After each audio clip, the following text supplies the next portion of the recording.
Bio CNG और bio power के प्रयोग में भी भारत सरकार भूमिका निभा रही है।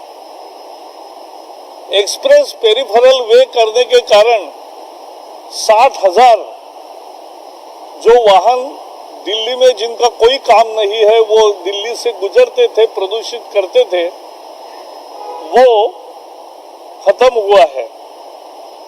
BS6 आया है। ईंट भट्टे और बाकी फ्यूल यूज करने वाले कल कारखानों का रूप बदला है, टेक्नोलॉजी नई आई है। CND वेस्ट मैनेजमेंट रूल आया है। जो यहाँ का पावर प्लांट था बदरपुर का, वो भी बंद किया है। वेपर निकालने की पेट्रोल पंप पे सिस्टम है। तो बहुत सारे उपाय केंद्र ने किए, राज्यों ने भी काम किया और इस सबका परिणाम हुआ है कि ये अच्छे हवा के दिन थोड़े बढ़े हैं और बुरी हवा के दिन थोड़े कम हुए हैं, लेकिन यह और भी अच्छा करने की जरूरत है।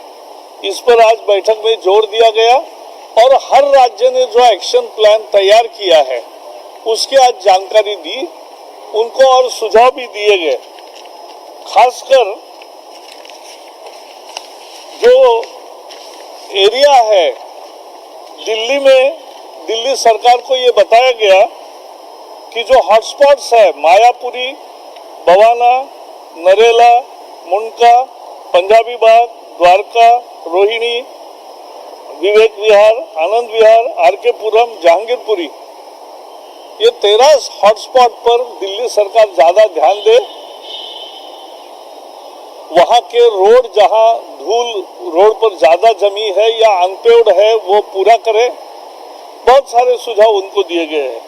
हरियाणा में भी पानीपत, सोनीपत, गुरुग्राम, फरीदाबाद, झज्जर में क्या काम करने हैं ये भी हमारे अधिकारियों ने उन राज्यों को बताया है। उत्तर प्रदेश में बुलंदशहर, गाजियाबाद, नोएडा, ग्रेटर नोएडा, मुजफ्फरनगर और मीरठ में क्या काम करना है ये भी चर्चा हुई है। और राजस्थान में भिवाड़ी में क्या करना है, ये हॉटस्पॉट्स है। तो ये हॉटस्पॉट की चर्चा भी हुई। आज की चर्चा 1.5 घंटे से ज्यादा हुई। बहुत विधायक और अच्छे पॉजिटिव मूड में रही। उस चर्चा से मुझे पूरा विश्वास है कि आने वाले दिनों में प्रदूषण के खिलाफ ये लड़ाई चलती रहेगी और सब मिलके प्रयास करेंगे, क्योंकि हम मानते हैं कोशिश करने वालों की कभी हार नहीं होती। और उसी दिशा में हम इस प्रदूषण के मसले पर लड़ाई करना चाहते। लोगों ने भी सहयोग करना चाहिए। नजदीक के काम के लिए साइकिल का इस्तेमाल करना, पैदल चलना, गाड़ी का मेंटेनेंस ढंग से रखना, कंजेस्टेड लेन्स को और रास्तों को निकालना, वहां नहीं जाना, इस तरह के काम अगर लोग भी करेंगे तो उसका भी परिणाम होगा। और इसलिए आज की बैठक सफल रही। इसी विषय पे कुछ एक आध सवाल है तो जरूर पूछिए। कोरोना स्पाइक चल रहा है और जिस तरीके से ये चिंताएं जताई गई कि ये पोल्यूशन असर डालेगा, इसको लेकर राज्यों ने क्या कहा है और आपने क्या सुझाव? ऐसा सभी राज्यों को ये बताया गया कि कोरोना के दिनों में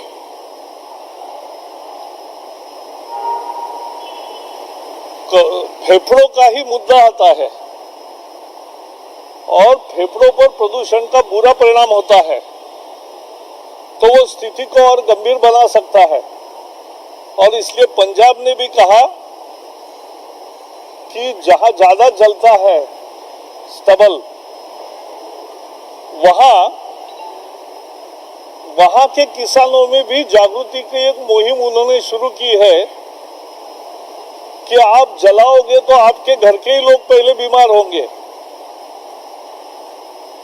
एक साल में जादू की छड़ी जैसा काम नहीं होता, लेकिन निश्चित रूप से पराली जलाने में भी कमी आई है, सड़क और बाकी विषयों में भी सुधार आया है, कंस्ट्रक्शन डिमोलिशन वेस्ट में भी हमने नियम बनाए पहली दफा आजादी के बाद, इसलिए उसमें भी कुछ सुधार आया है। अब बड़े बड़े कंस्ट्रक्शन में स्मोक गन्स वगैरह रहते हैं, पानी की बौछार होती है और धूल को वही के वही ठिकाने पर लगाया जाता है। तो इस तरह के काम हो रहे हैं, लेकिन इसकी गति और तेज रीति से बढ़ाने की निश्चित निर्णय हुआ है। सर, सुप्रीम कोर्ट ने भी ये आदेश दिया था कि पराली को लेकर सख्त कार्रवाई हो, इंसेंटिव भी दिया जाए किसानों। ऐसा है, भारत सरकार ने तीनों राज्यों को मिलकर लगभग 3 साल में 1700 करोड़ रुपए के मशीन्स दिए हैं।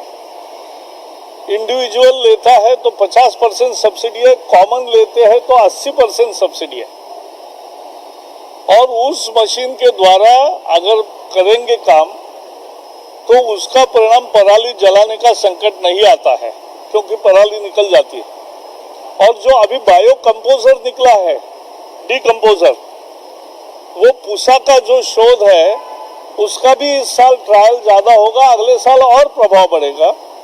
लेकिन इस ट्रायल का भी परिणाम आएगा और इस साल अपेक्षा है कि कम पराली जले। हमारी निगरानी रहेगी। सीपीसीबी के टीम्स जागरूकता से काम करेंगे, 50 टीम्स रहेगी और सभी राज्यों से लगातार रोज का रोज कांटेक्ट होगा, रोज का रोज रिव्यू लिया जाएगा। और पोल्यूशन कंट्रोल बोर्ड ये बहुत एक्टिव रहेगा और सभी राज्यों के साथ काम करेगा। ये भी निर्णय आज की बैठक में हुआ है। दिल्ली सरकार ने पैसा वाले इकट्ठी की बात आप कर रहे हैं। दिल्ली सरकार ने बोला दिल्ली में 30 लाख का खर्चा आएगा और किसानों को फ्री दिया जाएगा। दिल्ली में 800 हेक्टेयर ही जमीन है जहां ये पैडी का क्रॉप होता है, तो वहां तो वो करे, सभी राज्य करे। उत्तर प्रदेश ने 10,000 हेक्टेयर का ऑलरेडी ऑर्डर दिया है और पहले भी अपने तरीके से 3 साल से ये काम उन्होंने चलाया है। ऐसे सभी राज्यों में प्रतिस्पर्धा हो और अच्छा से अच्छा काम करने की उनमें होड़ लगे, यही हमारी नीति है।